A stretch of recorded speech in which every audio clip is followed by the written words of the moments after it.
So what happens when a legal tradition that's over 1,000 years old collides with the most powerful technology of our time? Well, that's exactly what we're going to get into today. Islamic law in the age of AI. It really does feel like a paradox, doesn't it? You've got this system built on divine revelation and deep human scholarship on one side, and then code and algorithms on the other. How on earth do those two worlds meet? That's the big question we're unpacking. So here's how we're going to break it down. First, we'll look at the system of roles in Islamic law. Then we're going to bust a common myth about thinking versus following.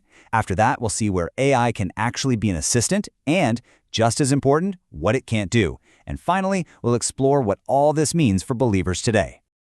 All right, so to figure out where a new intelligence like AI fits in, you first have to understand the existing system.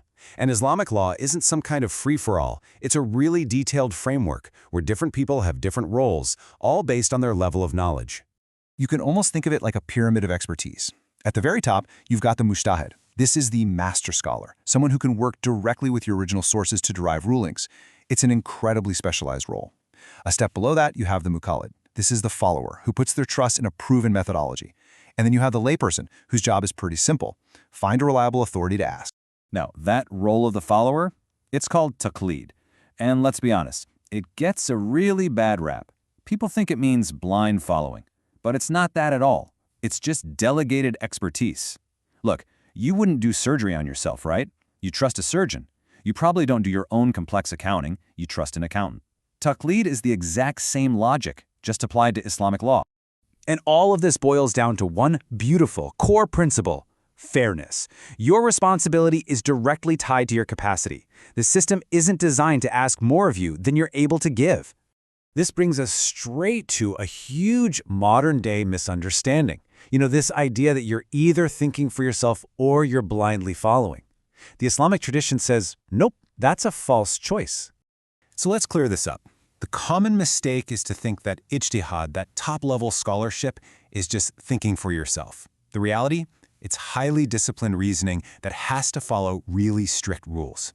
And on the flip side, taqlid is not turning your brain off. It is a conscious, informed decision to trust a proven method. What's really cool is that the tradition actually has built-in checks and balances. It pushes back hard against unqualified people just making up their own rulings, because that just leads to chaos.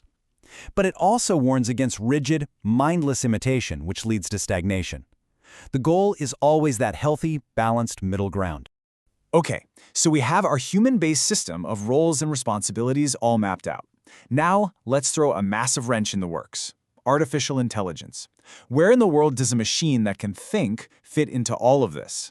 And here it is, the single most important insight. AI doesn't replace anyone. It doesn't take over any of those human roles. It creates a brand new category. It's a computational assistant that has zero moral authority. And wow, what an assistant it can be. An AI can scan entire libraries of Islamic legal texts in seconds. It can break down super complex grammar, compare thousands of proofs across all the different schools of thought, and even spot patterns or inconsistencies that a human might miss. It's like a research assistant on steroids.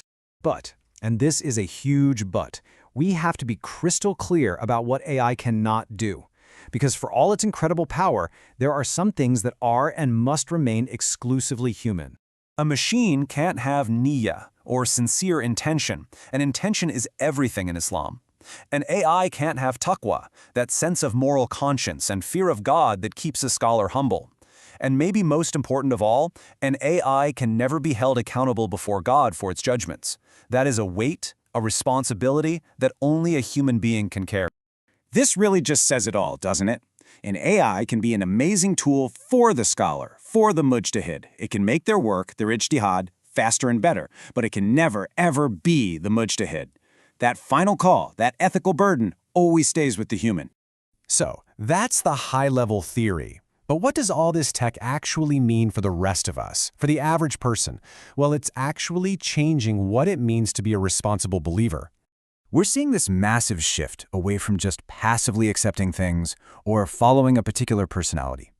Instead, we're moving toward a model of informed trust. We now have tools that can help us understand and even verify the methodology a scholar is using.